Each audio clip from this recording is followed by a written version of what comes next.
one moment, a singular scene that first aired about 15 to 20 years ago was indelibly etched into the minds of impressionable kids and young adults alike, and marked the beginning of one of the most memorable duels, maybe in the history of manga.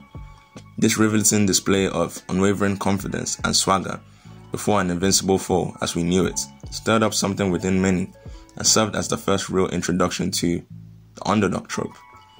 Now, the underdog trope has long been a staple in storytelling, often serving as a narrative device that allows audiences to root for a character who is naturally at a disadvantage. Characters like Rock Lee from Naruto or Usopp from One Piece exemplify this trope, starting off as weaker or lacking some ability in comparison to their peers. Yet, they capture the hearts of fans through their perseverance and determination. But then, to what end? Does the repeated glorification of the underdog dilute the power of the narrative? At some point, does the character's identity become so strongly intertwined with this idea that it ends up hurting their growth?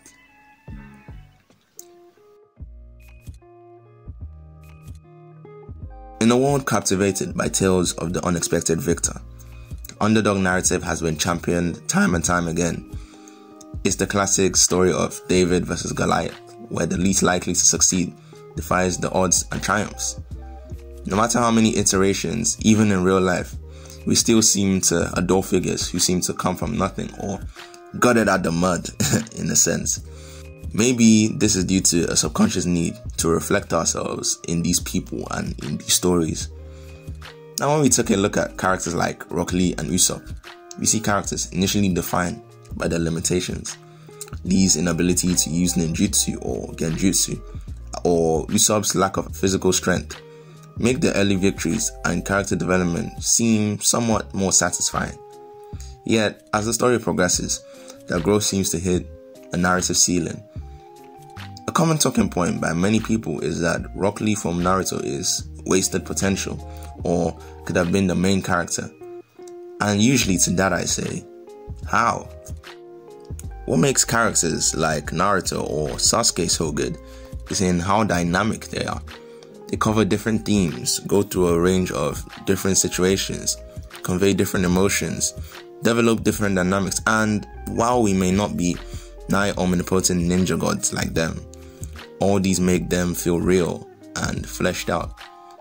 But when an entire character's arc is predicated on overcoming disadvantages, once they've achieved a certain level of competence, writers often struggle to find new ways to challenge them and make them grow without retreading old ground. We see this with Usopp, who despite his long journey and experiences, is still fearful and cowers at the slightest hindrance, but usually will seem to pull through in the end, despite being scared. Not a bad character, yes, but one stuck in the same vicious writing cycle, almost as a consequence of writing to preserve his future dream. The difficulty in writing these characters usually seals them to this somewhat stagnant fate, not because of the writing necessarily, but because of what they are.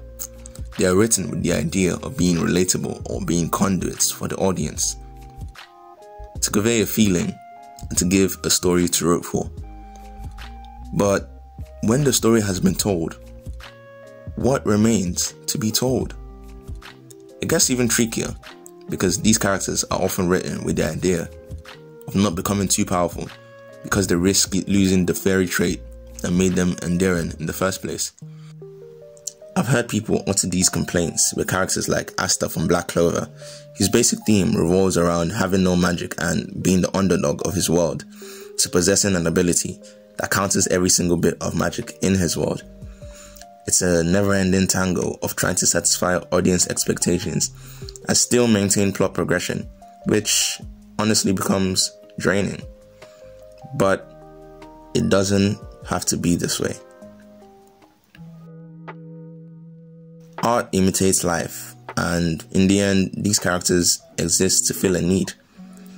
Many people deride and resent characters who are gifted or have advantages, regardless of how hard they worked or the depth of their writing, similar to how Rock Lee did with Sasuke.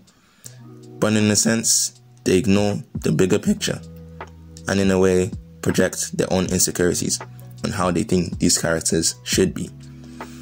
Therefore, there's no way to address the problem without first addressing ourselves. The underdog trope resonates because it reflects a universal human experience, the desire to overcome adversity in a world where we feel the odds are stacked against us. While it's important to relate to these characters, it's equally important to recognize that personal growth extends beyond overcoming a singular disadvantage. Just as underdog characters must evolve beyond their initial limitations, audiences can learn to appreciate the value of continuous self-improvement and the multifaceted nature of personal growth. We can, in theory, be underdogs, yes, but we don't have to see ourselves this way or through these lenses. We can grow and keep moving forward, not seeing ourselves as victims, but as climbers. With a higher mountain to climb, yes, but climbing regardless. In the same sense, underdog characters could be written with more complexity, akin to Guts from Berserk. Now, Guts is a character who, despite being an underdog in many respects, being born in a world dominated by supernatural forces of causality beyond his reach, refuses to see himself through the lens of the victim, but continues to struggle and grow, and is not defined solely by his disadvantages or by his past. His character growth is multifaceted, encompassing not just physical strength, but also emotional and psychological development. This approach allows for a more sustainable and engaging character arc that doesn't rely on a single trope. In the end, the underdog's journey doesn't have to just be defined by overcoming odds. It also can be about the relentless pursuit of growth, adversity or not.